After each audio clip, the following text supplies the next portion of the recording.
Hi folks, Polytopia, John Madden here with another online match. Today, the game is Stupid Love. I don't know why they're called these, but the matchup is me as Bardur and my opponent as Luxidoor. My opponent starts first. Let's see how this game turns out. So let me turn on auto. Whoa, we just went through way too much, way too quickly. So my opponent, again, we're at turn 3 here, spreads out and enters their first village. They bought a second unit. Let's just go back and over to here. So I am on my second turn, have entered into a village. I've bought my second unit. I've also upgraded. So at this point, we're getting the same amount of stars per turn. He maybe has collected more than me because his capital city starts at a higher level, but let's play it from here. I discover forestry, he discovers hunting and fishing. I capture my second city. It's all happening very, very quickly. I upgrade my second city, goes back to him. He explores some more, upgrades his capital city, grabs the resources, upgrades his second city, gets a workshop, doesn't get a workshop. I find this really interesting. He discovers me, he's able to get the bonus. Let me just pause for a second. I think that was a mistake. So just a couple things. If this one right here, this city, if you upgrade that for a workshop, I usually go with the workshop in early game, right? I think there's very few situations where you'd want an explorer. In this case, it may have worked out for him because he discovered me early and is able to use his knowledge or the not fog of war of this area to kind of have a better understanding of what's going on. He uses this later in the game against me. But I think that early stage economy, especially as Luxidoor, is where the advantage comes in. Again, let's see what happens here. He upgrades his third city. Back to my turn. I do some more exploring. I've now discovered him. Let me just pause for a second and scroll back just a little bit. I've discovered him down here. So the advantage he got from that explorer, he would have gotten on this turn anyways, right? So I think that over the long term of the game is going to be problematic. And then I start exploring up here. But at this point, because we're only on turn 4, right, it's pretty easy to guess that, from my point of view, that his capital city is going to be somewhere in this area, in this corridor, right? And so what I'm going to try and do up here, and this is for late game, is try and cut off all the cities over here, right? So there may be cities somewhere in these areas, maybe up here or maybe down here. Try and capture those as quickly as I can so that I cut off this area completely, right? And limit his resources to just this area or this zone, and including down here. We'll see if the game gets that far. Again, this is a bit of a monopoly strategy. So if we can blitz and capture as much as real estate as we can and cut them off, then we've pretty much guaranteed ourselves a win. Let's see the rest of the turns. So I get the resources, discover mathematics. He then destroys my unit. Let me pause that real quick. This is actually a good move. I've said this on almost all my videos. If you can, try and destroy a unit. So he had 2 units here. He moved one out, attacked, the second one in, attacked, and destroyed the unit. I'm probably in the minority here. But I prefer to only attack if I know I can kill that unit. Otherwise, I consider it a waste of attack. I know you can reduce that attack in the future, and there's very, very small amount of times that comes into play. I think you should always always attack to kill, and with no exceptions. Again, that's my opinion. Let's continue on with this game. So he gets riding On my turn, I get a catapult, and let me just go back a turn real quick, because I think he discovered climbing. Yeah, he discovered climbing, so now it's my turn. I'm able to destroy... Let me just go back.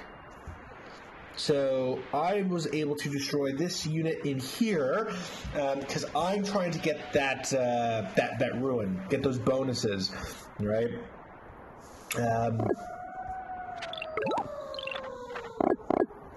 He attacks me. I then move that catapult out. It would probably make the most sense for this guy to move one and kill this catapult. You know, catapults is high damage, high range, and it's on 1 health, so it'd be an easy kill. Let's see if he does that. He doesn't. He backs out. I think that was a mistake. So now I have 2 catapults, right? So yes, this catapult here is doing low damage right now. I may spend a couple turns healing that catapult. But in a few turns, that doesn't. If he killed it, that would have wasted all 8 of those stars. Catapults are very expensive, but because he didn't, I can wait 2 turns and use them again, and by then I may have more catapults. Right. Up here, I've looked some stuff over. I can see that over here there's no way to bridge across without getting ships or a port. So that pretty much prevents that monopoly strategy that I mentioned, where I would capture cities in this area and then cut them off completely. So he may be cut off as well. There could be something over here, and so I may later on look in this direction. But it's now pretty clear to me that if this is, let me go back. Okay, if this is a deep ocean, it means there's nothing here. It could be ocean here, which means this could be land, right? So there could be a city here, and it'd have to go all the way around. But it's pretty clear from where I am looking, he doesn't have a lot of real estate down here compared to all the real estate I have up here. In my view, this points to the end of the game. Because I'm just going to have more available cities than he will, despite only having 2 right now, right? If you look at what he has 1, 2, 3, and he's capturing his 4th and 5th, right? So he has more cities, but I think over the long term, I have more city options, right? Again, let's see how this turns out. Let me turn back auto on. So he discovers forestry. I upgrade my capital. I upgrade my 2nd city. Go for the population growth. Back to his turn. He goes to get roads and enters the ruins. Back on my turn. I use the catapult to attack him a couple times. Capture the city up here. Right, go for the workshop. Upgrade it again, go for the resources, and then I'm probably going to go with another catapult. There it is. He upgrades, gets some roads, upgrades the city over here, and then he upgrades this one down in the corner. Let me just pause so I can go back. Right, from his view, this is pretty much maxing out what he's, we'll say, a guaranteed cities, right? So he got pretty lucky with this one over here. I'll say lucky. This may be an unlucky position because it's lakes, and for him to go around, he may have to go all the way up and around. So there won't be a city here. There might be a city here, but he can see that I'm more likely to get it. So at this point, he may see that he's maxing out cities, and he's unlikely to get any more. Even though he has more cities than me, and he can see my 2 cities, are upgraded. He knows that he may not know, but he does have more cities than I do at this point. So let's continue on with this match. So then I destroy his unit, use some catapults on his other ones, get fishing, upgrade my 2nd city here, get that giant Go for the population growth again. Back to his turn. He upgrades this city over here. Let me just make sure I circle that super quickly. This one right here, he just upgraded that.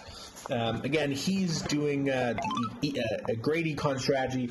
Let me just pause for a second and point out his economy. So he's getting 17 stars per turn versus me, which we'll see on the next turn. But he's getting 17 per turn. I think he's outperforming my economy. Let's see what's happening.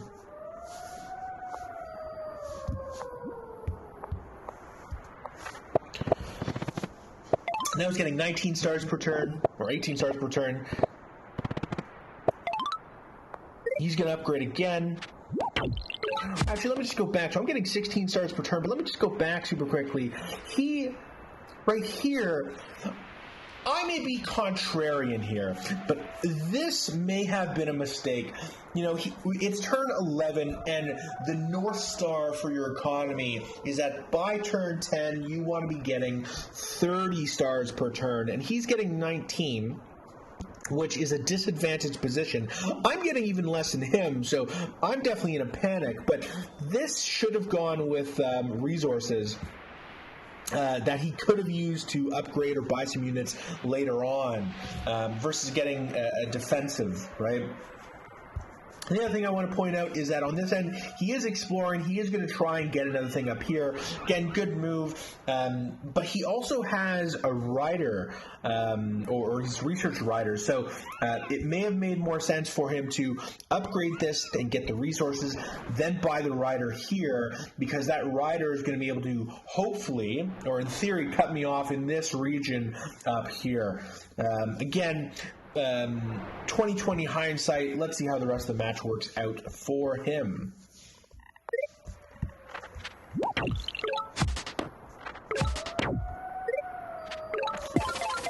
So I captured this one up here. I'm going to upgrade it super quickly. Going to upgrade it again. Always get the resources. It's back on his turn. He destroys that one unit. Upgrades his capital. Let me just pause for a second.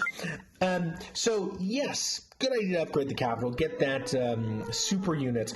But I just want to point out a couple things. He has this one here that's still unupgraded, right? So you want to actually upgrade, from my view, the your tier 2 cities, then your tier 1 cities, then your other cities. And let me just explain why. Your tier 2 cities will get you some immediate stars, which is why, up here, like I mentioned on the previous turn, he went with the walls for the city. I thought that was a mistake.